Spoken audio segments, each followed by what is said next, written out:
Welcome back dito sa channel natin. Andito tayo ngayon sa may EDSA Makati.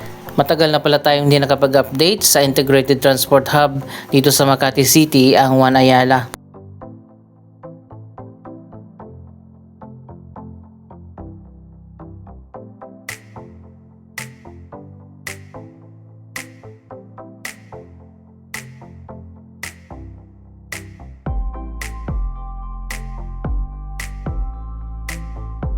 Ano na nga ba ang latest dito?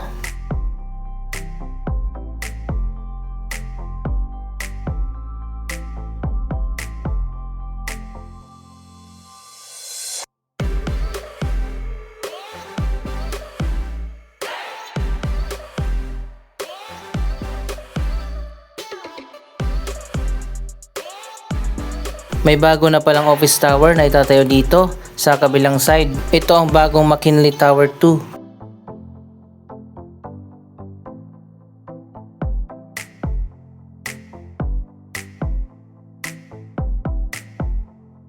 Natapos na pala ang phase 1 ng EDSA Rehabilitation mula Pasay hanggang Guadalupe. Ang phase 2 naman ngayon ang sinisimulan na mula Boni hanggang Ortigas.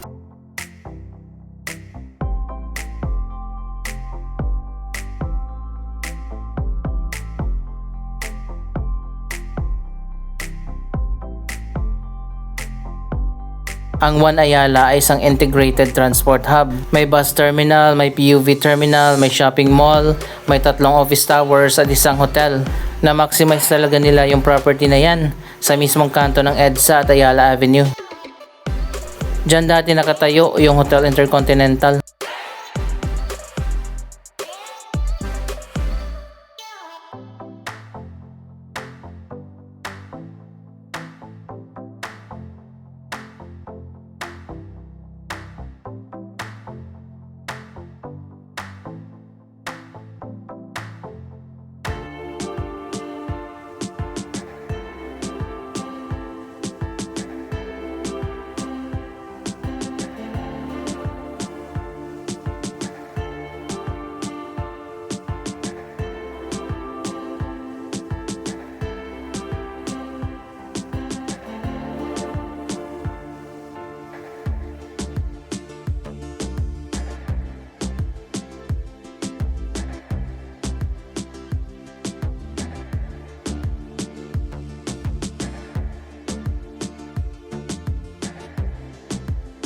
Iba talaga gumawa ng terminal ang Ayala Land, napaka world class.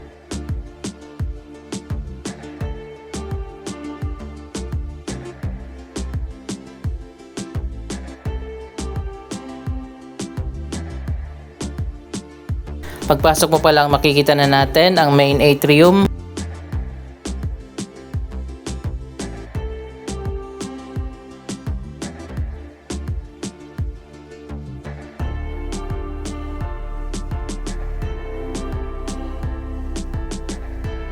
Maliwanag dito sa loob kasi glass dito sa taas.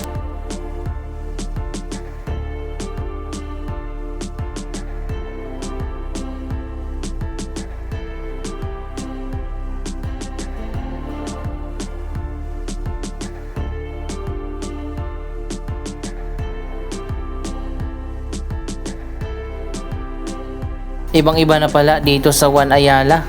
Halos fully occupied na yung mga stores dito.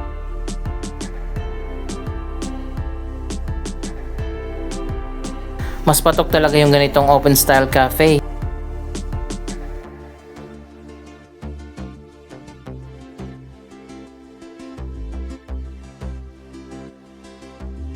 Ito na ang bagong renovated na bench at may sarili din silang coffee station dito sa dulo.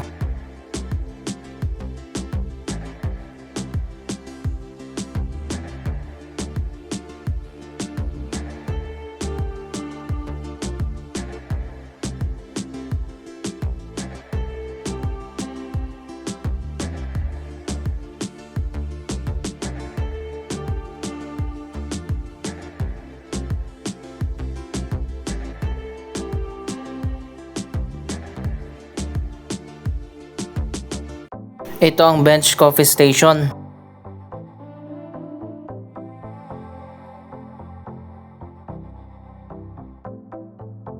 Ang dami ng pop-up stores dito sa hallway.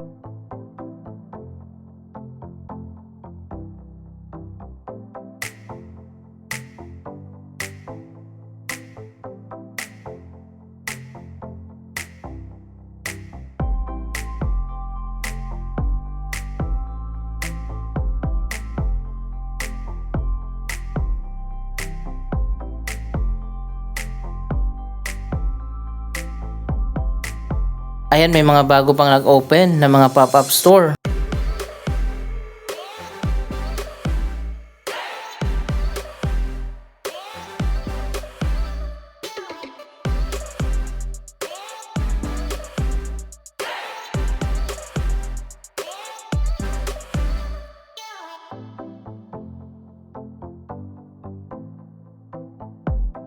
Second level na tayo.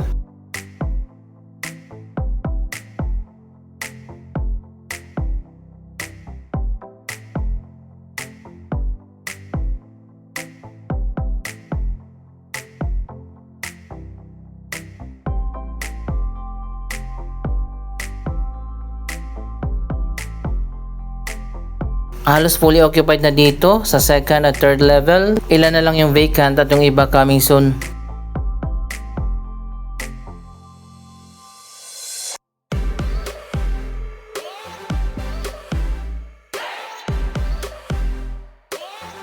Para sa mga anime fans, magbubukas na ang Animate. Coming soon na yan.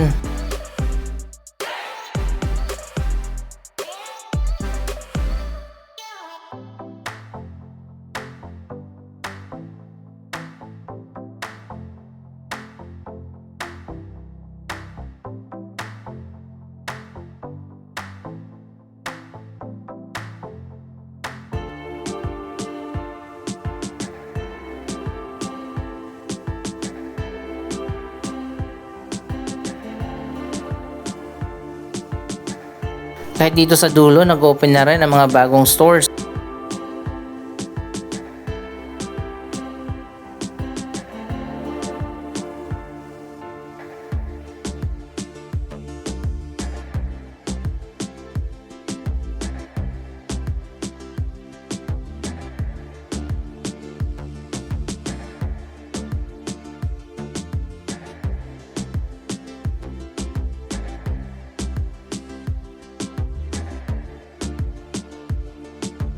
Dito naman yung wellness area. May mga dental clinic, salon, barbershop, spa at marami pang iba.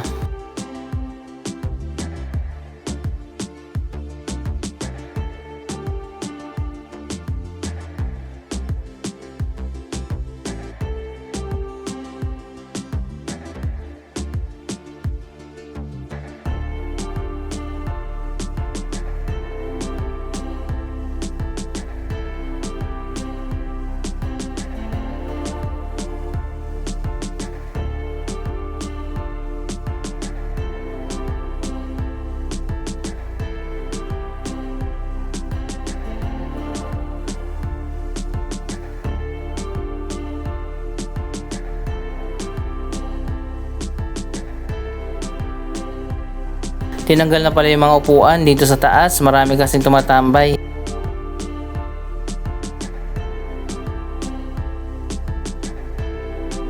Maliit lang yung time zone dito, pero pwede na.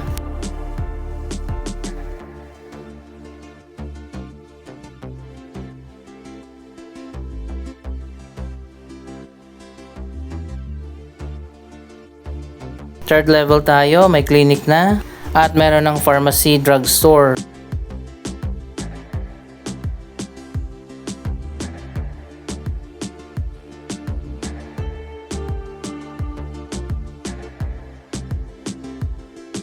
Dito sa taas ng mall, napakarami ang mga malalaking stores na mga kilalang smartphone brand at gadgets.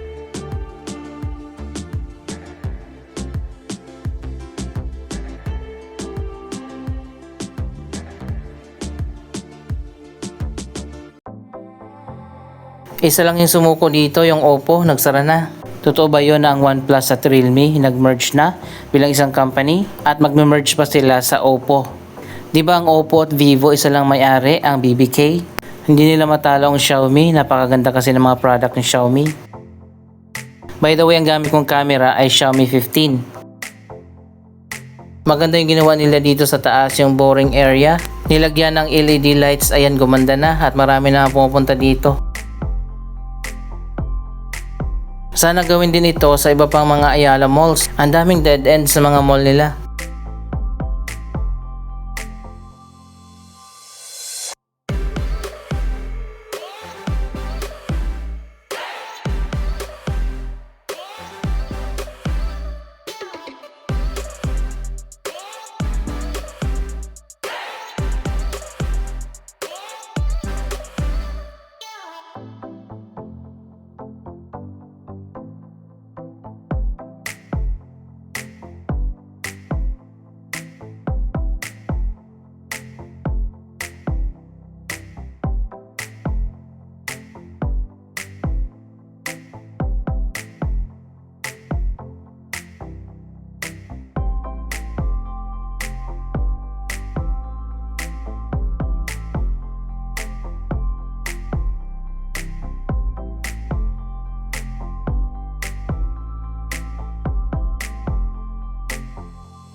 Malalaki ang mga stores dito ng mga sports brand.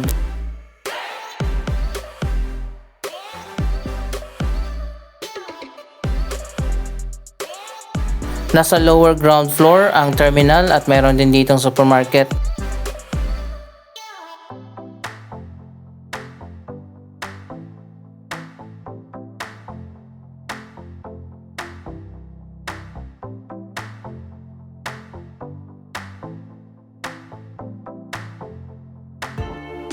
May restaurant, pharmacy at convenience store.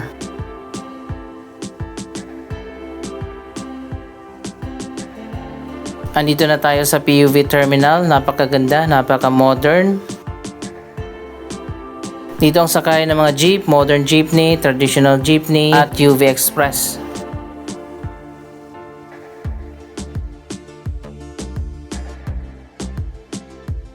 May sariling food court din dito.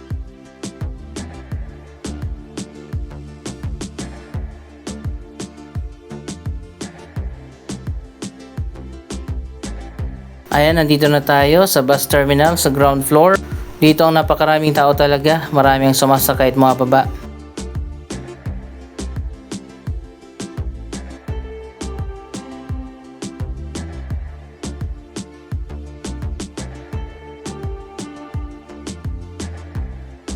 Marami din dito mga stores at mga kainan.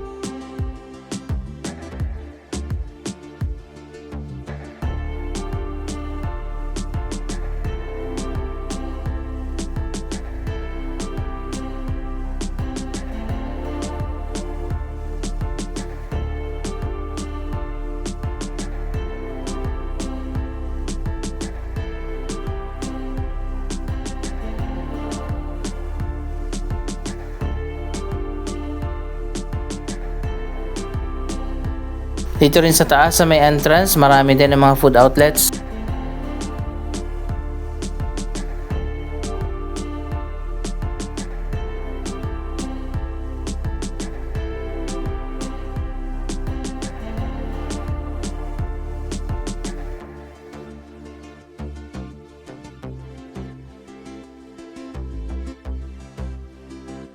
Mas convenient talaga kapag ganito, integrated yung mga transport hub natin. Nasa isang lugar na lang yung sakayan at babaan.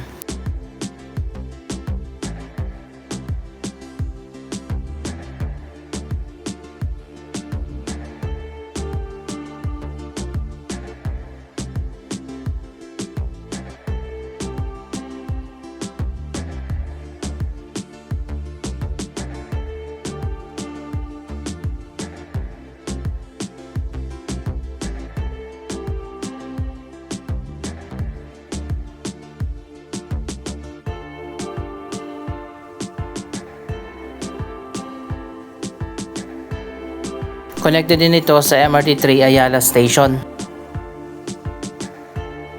Anong masasabi nyo sa mga development na ganito? Mag-comment lamang dyan sa baba ng inyong mga reaksyon.